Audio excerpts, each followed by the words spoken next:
तो स्वागत है आप सभी का हमारे इस YouTube चैनल में।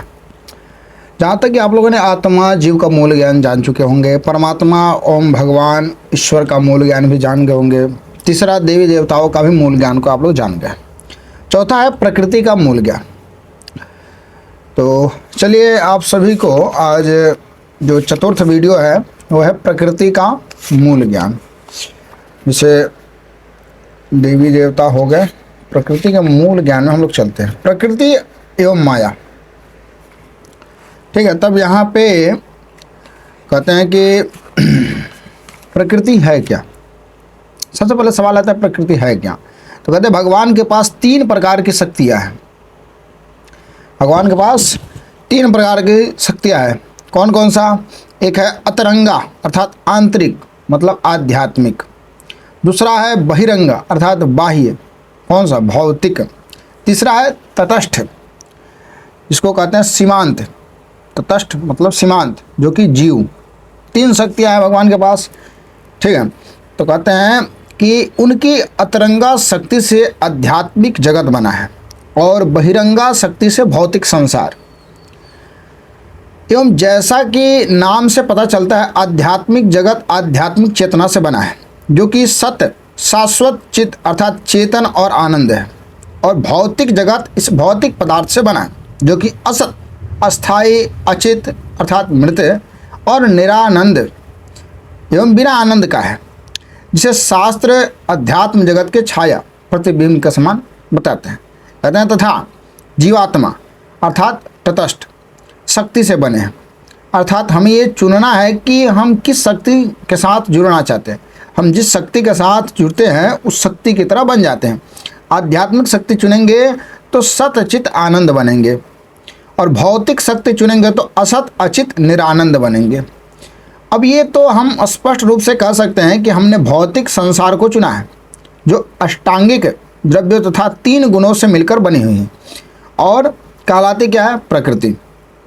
अभी यहाँ से शुरू करते हैं आपको कि आध्यात्मिक ब्रह्मांड सतचित आनंद इसलिए है क्योंकि स्वयं सतचित आनंद का स्रोत ही उस ब्रह्मांड का केंद्र है। वो स्वयं भगवान और भौतिक ब्रह्मांड के सतचित आनंद ना होने के कारण भी यही है कि इस ब्रह्मांड का केंद्र है उन सतचित आनंद भगवान से दूर जाकर स्वयं को केंद्र में रखने का विचार। जब हम सूर्य को अपना पक्ष मोड़ते हैं तब हमारी अपनी छाया है हमें ही प्रकाशित करने वाले प्रकाश को अवरुद्ध करके स्वयं ही अंधकार पैदा करती है। कुछ ऐसा ही होता है जब हम भगवान से अपना मुंह मोड़ते हैं और हम स्वयं ही अपने आप के लिए अंधकार उत्पन्न करते हैं। माया क्या है? माया वो जो नहीं है। हम जीवात्मा अग्नि की चिंगारी की भांति है। चिंगारी में अग्नि के सभी गुण होते हैं, परंतु हम स्वयं अग्नि के भांति शक्तिशाली नहीं होती हैं। इसलिए चिंगारी अग्नि से ही अपनी ऊर्जा प्राप्त करती है। वैसे ही हम भगवान के अंश के रूप में हैं, भगवान से हमें ऊर्जा प्राप्त होती है। लेकिन यहाँ भौतिक दुनिया में हम उनसे अलग रहना चाहते हैं तथा सतचित आनंद भी रहना चाहते हैं, जो कि संभव नहीं है। देखिए यहाँ पे कहते हैं भौतिक, यहाँ भौतिक दुनिया में हम उनसे अलग रहना चाहते हैं तथा साथ में सतचित आनंद तीनों को चाहते हैं। अब तो ये तो संभव नहीं है, परंतु क्योंकि हम फिर भी ये अनुभव करना चाहते हैं, ऐसा करने के लिए भगवान ने हमारे लिए एक व्यवस्था की है और उस व्यवस्था को कहते हैं माया। माया हमें ऐसे भ्रम में रखती है कि हम यहाँ सतचित आनंद का अनुभव कर अनंत आनंद पा सके, अनंत आनंद पा सकते हैं।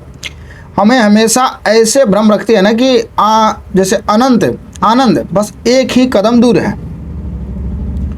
मुझे ये मिल जाए फिर खुश, मुझे वो मिल जाए फिर खुश।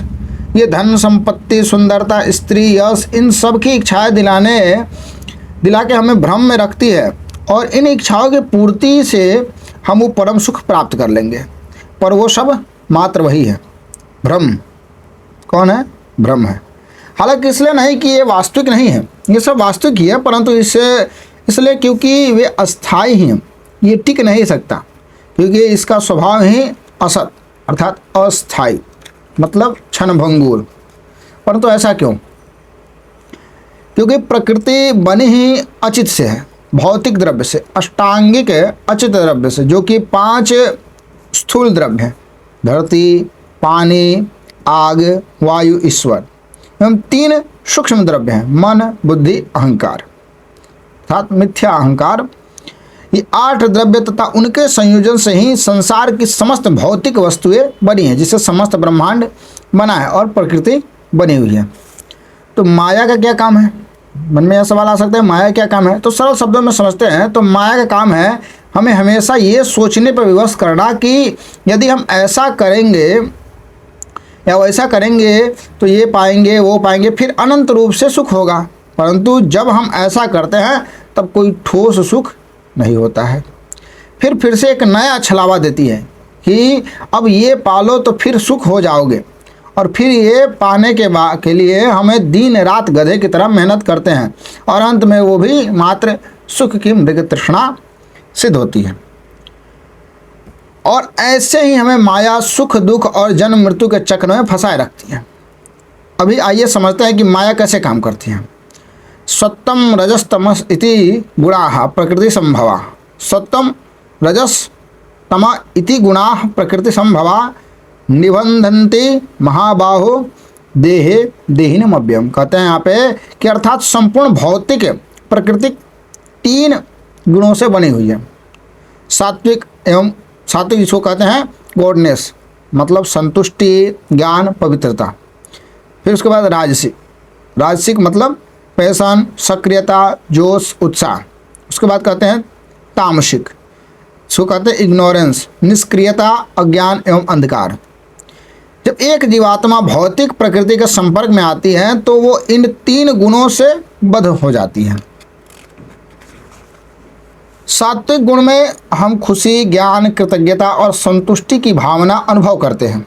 कहते हैं कि मुक्त संगो अनवादी धृत्युत्साह हम समन्वितः सिद्ध्य सिद्ध्योर निर्विकारः कर्ता सात्विक उच्यते। ये भगवद गीता का ही है, 18वां अध्याय का है। कहते हैं कि सात्विक लोग अहंकार तथा मोह से युक्त होते हैं। कहते हैं सात्विक लोग अहंकार तथा मोह से मुक्त होते हैं, युक्त यहाँ पे मुक्त होते हैं, उत्साह एवं दृढ़ संकल्प से संपन्न होते हैं तथा सफलता और असफलता में अचल रहते हैं। राजसिक गुण में हम अंतहीन इच्छाओं, लगाव, असंतोष और क्रोध को अनुभवित करते हैं कि जो हमें भौतिक फल की प्राप्ति के लिए कार्य करने के लिए प्रेरित करता है। कहते हैं कि रागी कर्म फल प्रेप्सु लुब्धो हिंसात्मको शुचि हर्ष शोकान्वित करता राजसा प्रकृति का। कहते हैं कि राजसी लोग कर्म के फल के लिए तरसते हैं और वे लोभी हिंसक स्वभाव वाले अशुद्ध होते हैं और सुख दुख से निरंतर प्रभावित होते रहते हैं। एवं तामसिक गुण में हम आलस्य, पागलपन, निंद्रा, निष्क्रियता का अनुभव करते हैं तथा अपने ज्ञान को ढककर भ्रम में रहना पसंद करते हैं। अयुक्तः प्राकृतः स्तब्धः सठो निष्कृत कोलशः विषादे दीर्घसुत्ति च कर्ता तामस उच्यते का। यह भी भगवद गीता का यह श्लोक है। कहते हैं तामसिक लोग अनुशासनहीन, अशिष्ट, हठीले, छल करने वाले, आलसी, निराश एवं हर काम में विलम्ब करने वाले होते हैं। कहते हैं कि अभी हम जैसी इच्छाएं रखते हैं उसके आधार पर प्रकृति के 3 गुण हमें कार्य करने के लिए प्रेरित करते हैं। फिर उन कार्यों को प्रकृति के अनुसार या तो पुण्य कर्म के फलों का आनंद भोगने या पाप कर्म की सजा भोगने के लिए हमें इस भौतिक ब्रह्मांड में बार बार जन्म लेना पड़ता है।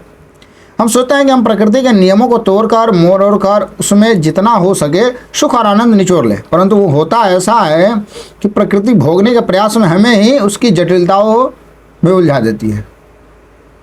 मतलब सोचते हैं कि हाँ प्रकृति से हम आनंद ले लेकिन प्रकृति खुद ही आपको उलझन में डाल देती है। और कुछ अस्थाई जैसे सुख की खोज में हम स्वयं को दुखों के इस भवसागर में हमेशा के लिए बंदी बनाए रखते हैं। इस भौतिक प्रकृति के भोगने का हमारा ये भ्रामक संघर्ष अनादिकाल से चला आ रहा है और हमें हमेशा इसमें भरे घोर दुखों को अनदेखा करवाता रहता है। हमारे आचार्य भौतिक जगत में मिलते हैं इन छोटे से सुख की तुलना चूहे के, मतलब जैसे चूहे के जाल में लटके पनीर के टुकड़े से करते हैं, जिसे पाने के लिए चूहा स्वयं को दुखी जाल में फेंक देता है। जैसे हम अपने आप को अटल दुखों से भरे इस भौतिक अस्तित्व में फेंक देते हैं। मतलब यहाँ पे समझाते हैं कि जैसे हमारे आचार्य भौतिक जगत में मिलते हैं उन छोटे से सुखों की तुलना चूहे के जाल में लटके पनीर के टुकड़े से करते हैं, जिसे पाने के लिए चूहा स्वयं दुखों को मतलब जाल में फेंक देता है, दुखों के जाल में फेंक देता है ताकि पनीर मिल सके। अब जैसे हम अपने आप को अटल दुखों से भरे इस भौतिक अस्तित्व को फेंक देते हैं, परंतु कौन है मतलब कौन से हैं वे अटल दुख, इसके बारे में जानते हैं कि वो कौन से अटल दुख है। भौतिक संसार के 4 अटल दुख हैं, जन्म, मृत्यु, जरा, व्याधि। जरा अर्थात बुढ़ापा को कहते हैं और व्याधि अर्थात रोग को कहते हैं। तो ये 4 दुख ब्रह्मांड के हर जीव के लिए निश्चित है, जिनसे कोई नहीं बच सकता, तथा इनके उपरांत 3 प्रकार के अचल दुख तो है ही। तो यहाँ पे कहते हैं कि आदि आत्मिक, यहाँ पे आध्यात्मिक लिखना चाहिए, इसमें तो मिस्टेक कर दिया है। तो क्योंकि सांख्य कारिका जब आप अध्ययन करते हैं तो उसमें आदि दैविक, आदि भौतिक, आध्यात्मिक 3 दुखों का वर्णन होता है। दुख त्रयाभिघात जिज्ञासा, तो उसी तरह यहाँ पे थोड़ा बहुत मिस्टेक हो जाए तो वही आध्यात्मिक, आप इस चीज़ को समझिए। आध्यात्मिक दुख जो हमारा अपना तन और मन हमें देता है, जैसे कि बीमारियाँ, घाव, निराशा, डिप्रेशन, चिंता, व्याकुलता, एंजाइटी, मानसिक त्रास एवं पीड़ा। और आदि भौतिक दुख जो हो गया, दुख जो वह अन्य जीव हमें देते हैं, जैसे कि परिवार, मित्र, पड़ोसी तथा समाज में मिलने वाले छोटे बड़े दुखों को लेकर के युद्ध, भूखमरी, अपराधों, राजनीतिक झगड़ों, सामूहिक हत्याओं जैसे त्रासदियों तक के समस्त जघन्य दुख हैं। और आधिदैविक जैसे वो दुख जो देवता हमें देते हैं, जिसे बीमा कंपनियां एक्ट ऑफ गॉड कहती है, जैसे कि बाढ़, भूकंप, अकाल, सुनामी, सूखा, आंधी, इस प्रकार की अन्य प्राकृतिक आपदाएं। तो माया क्यों काम करती है, ये प्रश्न है। माया इसलिए काम करते हैं क्योंकि जब वो हमें भौतिक सुखों का प्रलोभन देती है तो उससे हमें अनर्थ का उद्भव होता है, जो कि काम, क्रोध, लोभ, मोह, मद, मात्सर्य, ईर्ष्या। कहे हैं कि काम, क्रोध, मद, लोभ, शवा, एक मतलब ऐसा आता भी है कहीं ग्रंथों वगैरह में। तो काम, क्रोध, लोभ, मोह, मद, मात्सर्य मतलब ईर्ष्या आदि हम उन प्रलोभनों में न पड़े और अपने हृदय में अनर्थों को उत्पन्न न होने दे, तथा अपने आप को पूर्ण रूप से भगवान को समर्पित कर अपने हृदय को शुद्ध रखें। तो माया का हम हर कोई असर मतलब हर कोई का मतलब माया का असर हम पर नहीं होगा, सीधा सीधा बात है कि तो माया का हम पर कोई असर नहीं होगा। क्या माया हमारे लिए इतनी बुरी है, भी प्रश्न आ सकता है। माया देवी कोई और नहीं बल्कि स्वयं माँ दुर्गा है। वे हमारी शिक्षिका और हमारी माँ है। वे भगवान शिव की पत्नी तथा भगवान विष्णु की बहन है। वो ये सुनिश्चित करते हैं केवल शुद्ध आत्माएं ही इस भौतिक ब्रह्मांड के सागर को पार करके आध्यात्मिक दुनिया तक पहुंच पाए। ये सुनिश्चित करते हैं कि आध्यात्मिक दुनिया में रहने वाले शुद्ध हृदय वाली जीवात्माएं हमारे जैसे कामी, क्रोधी, लोभी और ईर्ष्यालु हृदय वाली आत्माओं को परेशान न हो।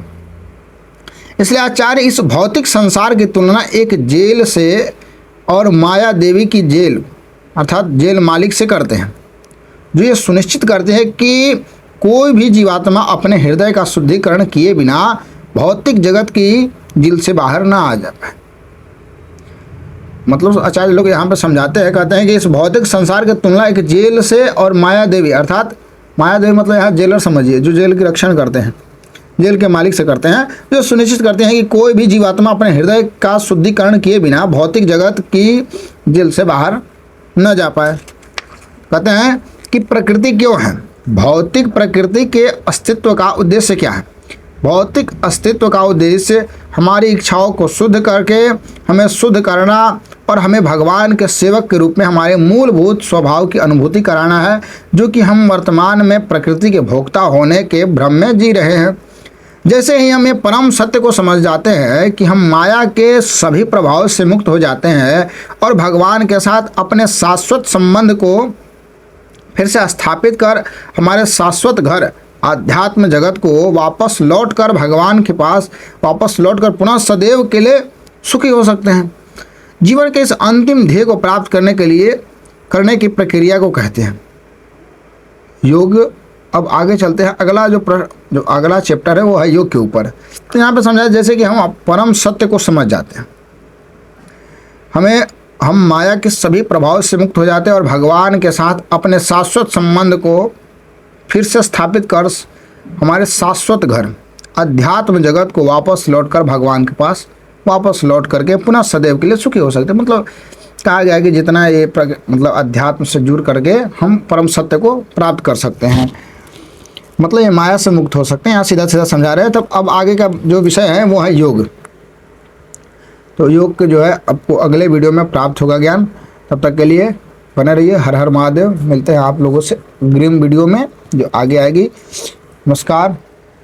चैनल को सब्सक्राइब कर दीजिए, बहुत कृपा होगी आप लोग सब्सक्राइब करेंगे, ताकि हम चाहेंगे कि और ऐसे ऐसे वीडियो लाएं ताकि सारे शास्त्र समूहों को आप जान सकें।